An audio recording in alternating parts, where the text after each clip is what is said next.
Hey everybody, it's your spiritual colors and diamond painter coming at you again with another video. And I wanted to show you two of the books that I have really been into ordering. Now, as I have said before, I've never really been into mandalas, but this one in particular was mind-blowing. And it kind of reminded me of the Circle of Life. It's called Nature's Mandalas for coloring meditation, and it's by my boy Melfomene, however you say that last name. But I have seen a couple of his other books. I think I have another one of his other books too. I think it's a Japanese artist, but he did the nature mandalas, and I love them. I absolutely love it. So I'm going to take you through a brief flip through of the book. And you guys know I love nature and I love coloring. I do have the Circle of Life, and I'm going to share that with you guys later on this month. And this first page is beautiful. It just shows you the circle of the bees and them pollinating with the little honeycombs. That is awesome. This is the beginning of the book. Melpomene. I always try to sound his name out because it's a really odd but beautiful name. Here's another part of the beginning. Escape into nature, relax in color. This collection of intricate mandalas inspired illustrations designed to celebrate the unique beauty of the natural world. From lush tropical rainforests and stunning seascapes to glorious wildflower meadows and magical woodland scenes, explore fascinating habitats and color the captivating creatures that live there. I love that. So we're going to look at some of these pages. There's the peacock. As you can tell, the different bird feathers. So this is about the bird prey. These look like hummingbirds. There's some more flowers with more birds. Some little rabbits.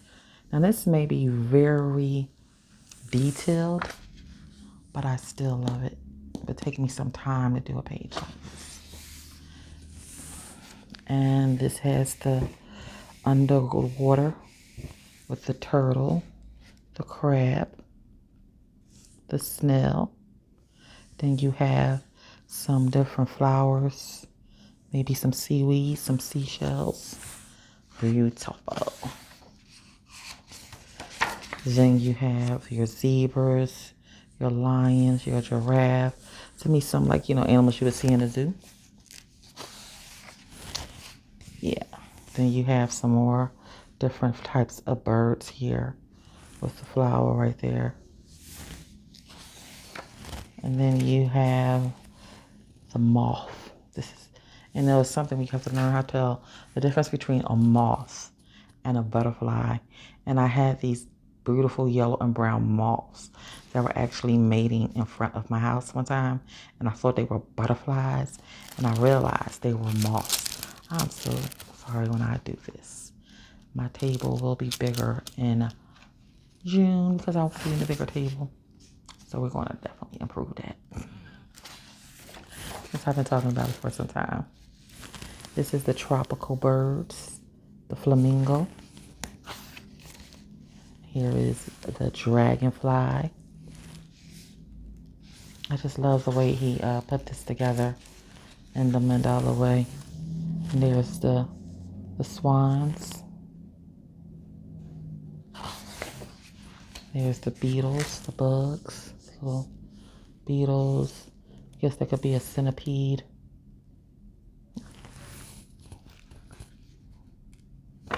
And I love the natural world. I mean, I've always been, as I said other times in my other videos, a child that just loves to look at nature and study nature.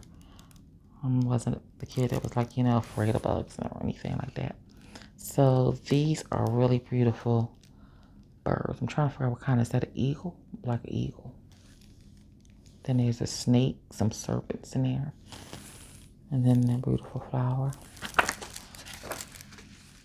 Yeah, then we have this one that has all the beautiful plants. Now I'm trying to see if I can name some of these plants.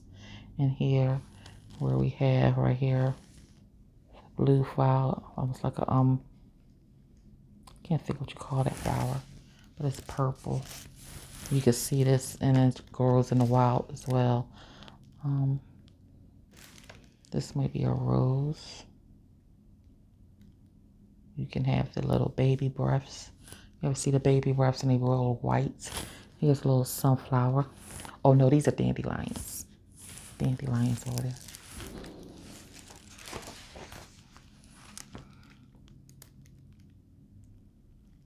And here is the kangaroo, the koala, probably like Australian animals. Once again, we're under the water with all the reefs and corals. And here is flowers and how they're planted, the bulbs, different types of flowers, roots. Because if you know, like an onion is a root plant, a carrot is a root plant. Potatoes are like root plants, or vegetables that we eat. But they're considered roots because they grow under the ground.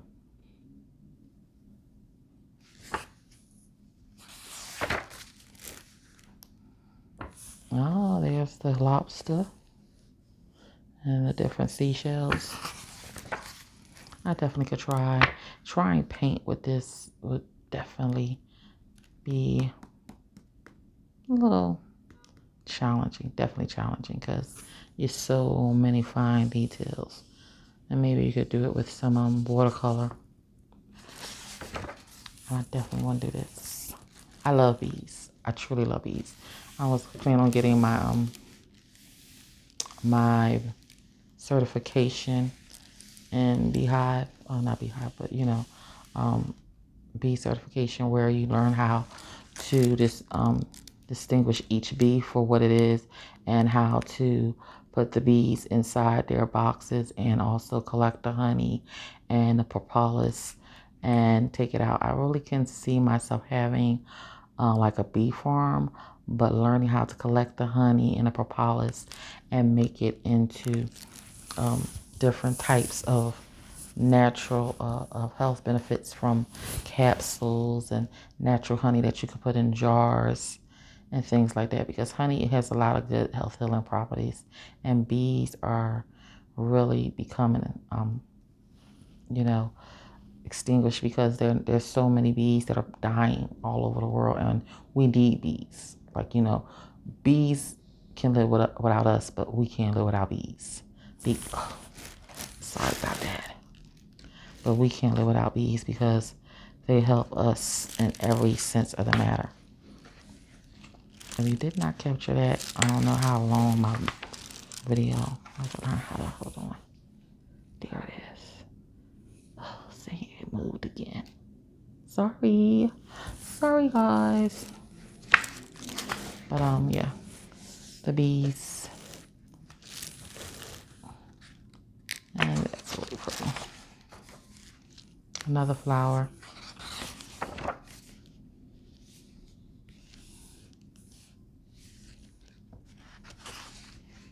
I don't even know what that is. Is that like a ram? It's pretty dumb. Get like a ram right in here. The ram's horn. Okay. This is the bear. I'm trying to look what these little things are. They look like they could be, I don't know, but they kind of curled up like it could be a deer around here. Yeah, like they're deers, but then you have the bears right there.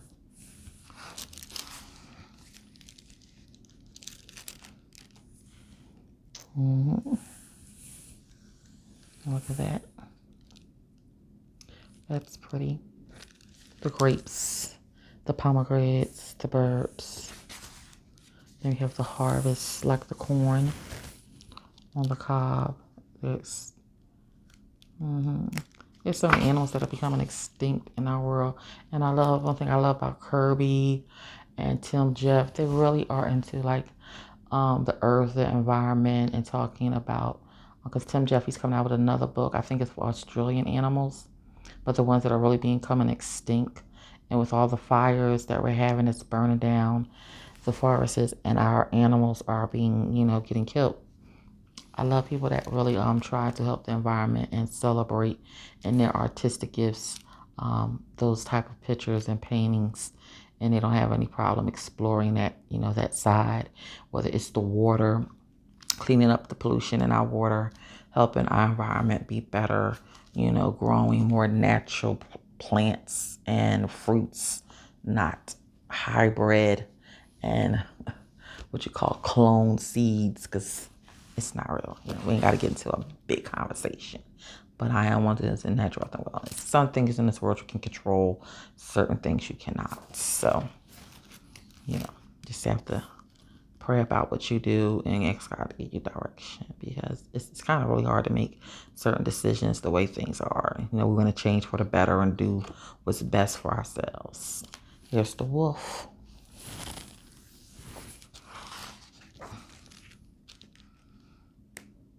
Oh, that's the seahorse. Yeah. The owls and the deer and the little squirrel. I wonder if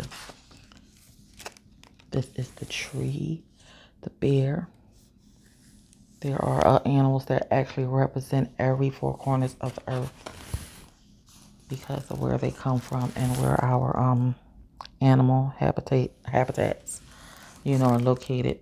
And it's I don't know if it was adapted from Chinese medicine. It might have come from the Chinese medicine who shows you that and kind of defines it in that way. But I love these mushrooms. There we go, my sunflowers. Sunflowers are one of my favorite flowers. There's the penguin and the seal. Is that a dolphin? I don't know what you call this kind of. So, this is just a beautiful book. I feel like to do this page. I definitely want to do this. I'm definitely want to do the bees. So when I start doing it, I probably will start doing this. But the pine cones, the fruit, the acorn, like little slices of oranges, grapefruits.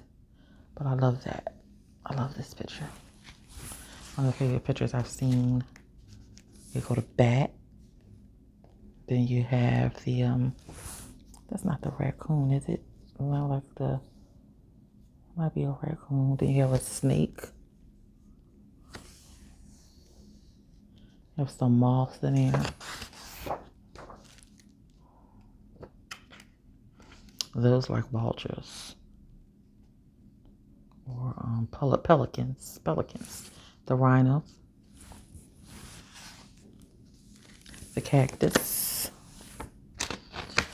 the desert animals, the hare, the wild hare, the hummingbird.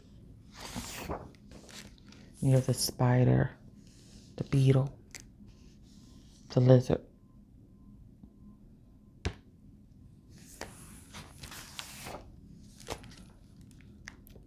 And then you have the horse. And there's some apples in there. This is pretty too. And here's the water. I like these pictures. These pictures are, I'm not really a mandala person. I don't have one serious mandala book. But when I saw this, I'm like, oh, I have to get it. I just love the nature scenes in it. And it'll help you get better in your coloring if you're learning to do better with details. Like I love coloring flowers and nature. So my practice right now is to continue to get better at doing these type of pictures. Because there's so much detail. And sometimes we have a fear and we shy away from stuff. But learning to do things that, you know, really are challenging and bring your life to the page and making it so beautiful and vibrant. Yeah. And I love this part too. That's the octopus, the squid, the dolphin. Being a beekeeper. Sometimes things you have a beekeeper certification. I say it. But yeah, it's a lot to learn, and it's a lot I've already learned, but I would just love to be able to do that. because I do like the bees. I'm not afraid of getting stung. I was not one of them kids that was afraid of bees. You know, they came around me. I've been stung by a bee one time in my life. But it's a pain that it is the most weirdest pain, because the pain that you feel getting stung by a bee is like no other. And it didn't last long, but here's the penguin, the polar bear. Thank you. And that's the end of the book. The Natural Mandala. Now I may give you an entire flip through of this book, because this book is a lot more thicker than that one. And these are colorful flowers. And when I saw this, I don't have a spiral book, but this is my first. No, I do. I have one with my modern art. Let me show you in a minute. But the colorful flowers, because I love flowers. If anybody is into looking at Netflix, there is a show on there called The Big Flower Fight. And it is awesome. It's about florists. Like, if you know Preston Billy, he is a florist and a creative artist, florist, genius. I mean, these people have to put together some of the most beautiful, awesome, intricate and just outstanding work as doing art with flowers. And I think I might be on the 4th episode now, but it is awesome. I love it. I love watching it. And now I'm on the 4th episode. I think it's called The Big Flower Fight, and it's on Netflix. But it's awesome what they can do with flowers, and they show you so many types of flowers and grass. But this is called The Colorful Flower Volume 2. And I love this. Flowers have meanings. They have purpose. When people use them in weddings, you know, white carnations, roses have always been a symbol of love. There's flowers that mean prosperity. You can have all different purposes. People have given meaning to flowers and nature, things in nature, for a long time. And some of these pictures are just beautiful. This is like when you go into your greenery. Making sure y'all can see this because my camera like to move around. Go into your greenery and you have a bunch of flowers to color in pots. This is when you're in a field and you're around all the lavender, all the sunflowers, all the roses, chrysanthemums, all those beautiful different types of flowers. And here's my favorite. So y'all know when I do this page, this will be one of my first pages. Yes. The sunflower. Sunflower can be radiant. It can mean strength. It can have a sense of prosperity, beauty, because it's about the new harvest, the new beginnings.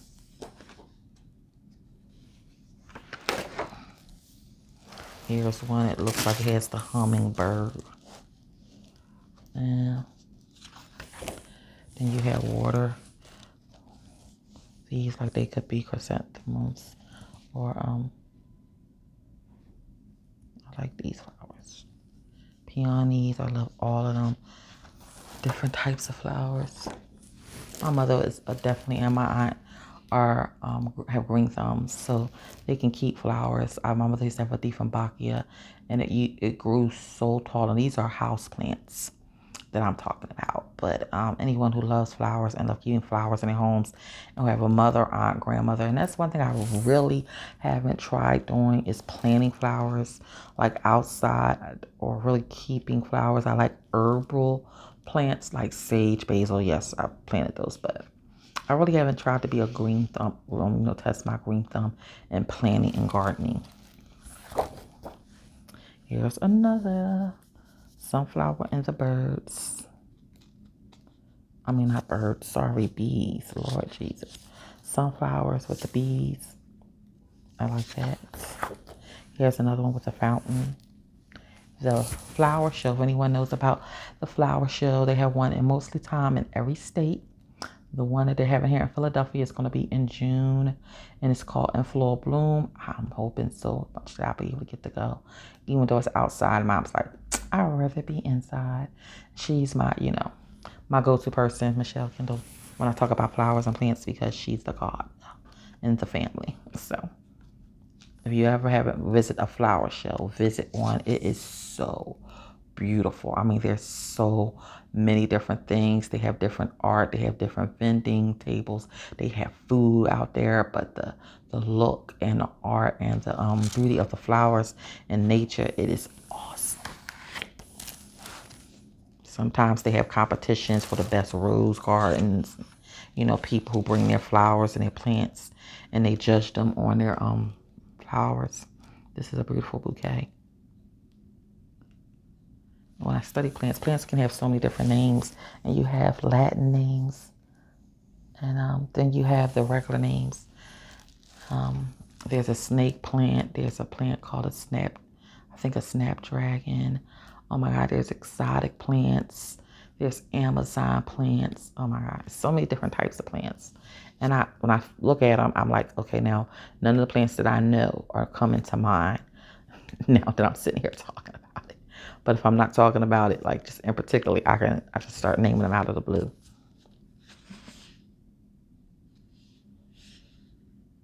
Oh, I like these. These are beautiful. I like this. This is in a little vase. I like this in the basket. I definitely probably would do this one second with the little strawberries. I'm not going to show y'all this whole book because y'all see how thick this is. So I'm not going to go through the entire book, but I'm going to go through a little something. These are like the sunflowers in the cart and the little flower water vase. The hummingbird. But if you like this book, you definitely can go on Amazon. And I love this. This is like around the entranceway of a greenhouse or a garden. The secret garden. And then there's the butterflies and the vases. I don't know. Women are good gardeners, but there are men who are good gardeners. I always thought it was just something sexy about a man who can really get into gardening, you know, and can really take care of flowers. That's just my personal opinion, y'all. Just speaking commonly. Because most of the time we see people in the garden, it's mostly women, but there are men who love to take care of flowers and are good at planting and gardening and farming as well. So, yes. And anyway.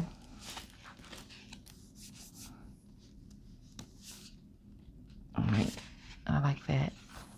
And I'm going to show you like 2 or 3 more. And this is cool. It's like someone's garden in their home. Because you got the fence. Little grandma fence. I like these too.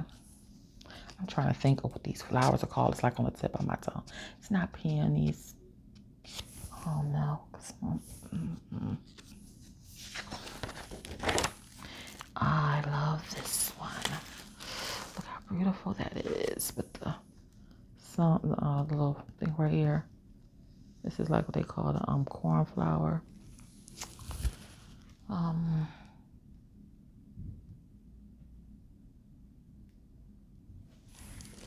It's on the tip of my tongue, but I cannot think of the name of that flower. Is it called a cornflower or corn silk?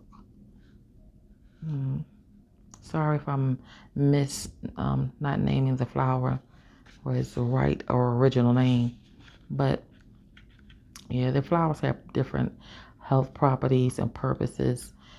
Roses have always been known to good to put in bath water. It helps the skin. It helps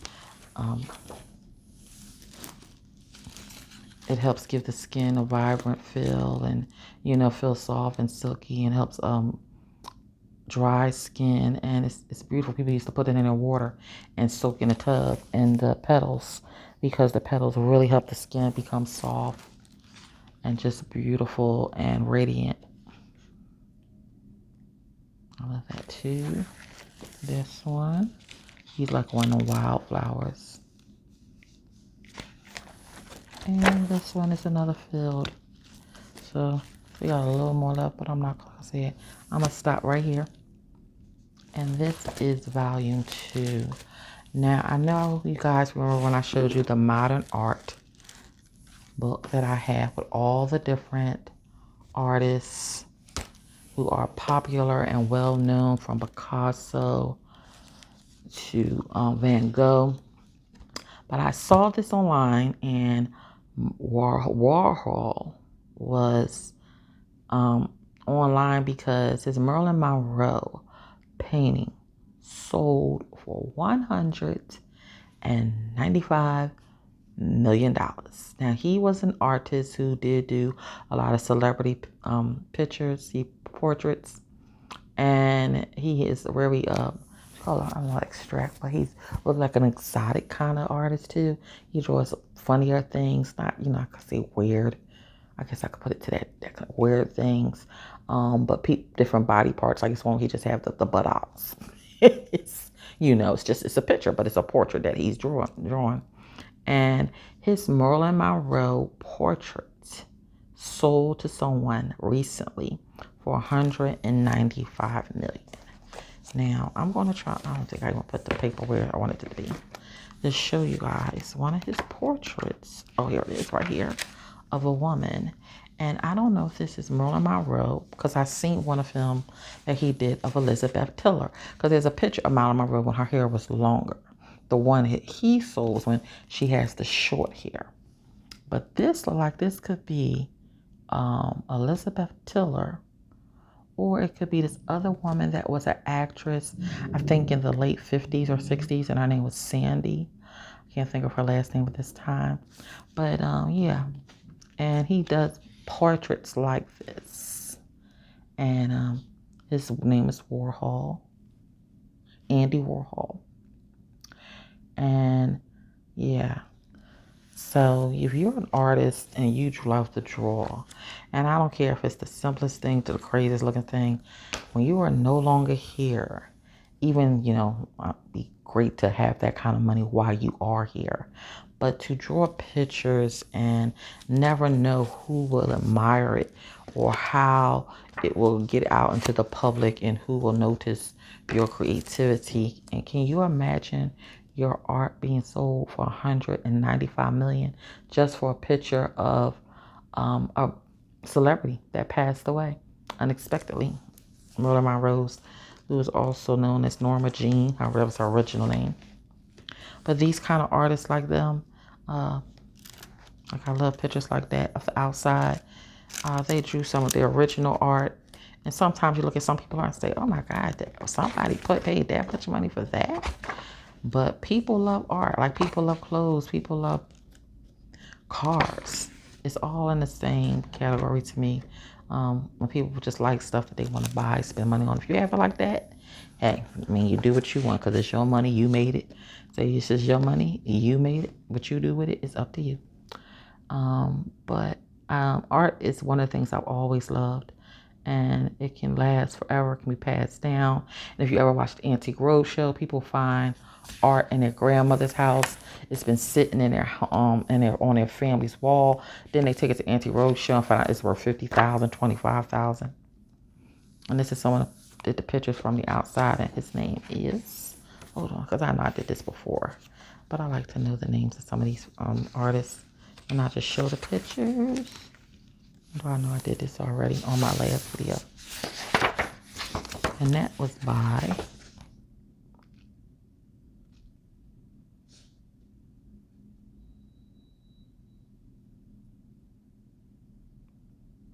Renoir.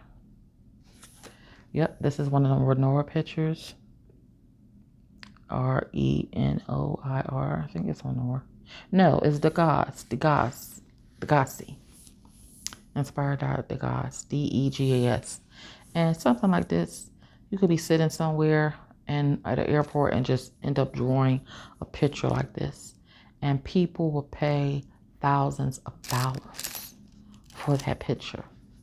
And of course, the real picture is in color and you can see what it looks like. It's like someone is in some type of factory working, and then you have somebody on their cell phone, their laptop, while the boss is there just, taking notes. But you think when someone just does something that incredible, and then later on someone just loves your art, puts it in the book, and later the original goes out and be sold for like $25,000, $10,000. And it's amazing how art has such an expression and people are willing to pay $195 million for a Marilyn Monroe portrait by Warhol. Check it out online. My mama said the person had to be mental. She said a lot of people out here, Mika, you don't know it's mental. And yeah, somebody paying $195 million for a picture, they're mental. But say what people will do for money. So I hope you enjoy this little segment of my 2 favorite books, because I'm really into doing better with my nature pictures and portraits. And my girl, Anastasia Caldareva is one of the people I've been trying to really do her portraits. I love her stuff. Her and I think it's Mariola Buddha. I love both of their portraits. And just doing better at my portraits, because I love portraits, whether they're paintings or diamond paintings, because y'all see this diamond painting sitting here that I have not yet finished, because it's been a minute since I've done this. I've never had a diamond painting I've done, and I've just let it sit this long without finishing it. So I gotta get together and finish this up. It's not even a big diamond painting. It's just that I've been lingering doing other things. But hope that you like this video of the Nature Mandalas and the Colorful Flowers Volume 2. Please comment, like, and subscribe. And tune in again for another video. You guys be blessed. Hope you're enjoying the nice weather we've been having, even with its ups and downs. Go out and enjoy nature, because nature is the most best healing there is. Be blessed. God loves you. I love you too. Thank you so much for looking at the video. And please subscribe if you like. Bye.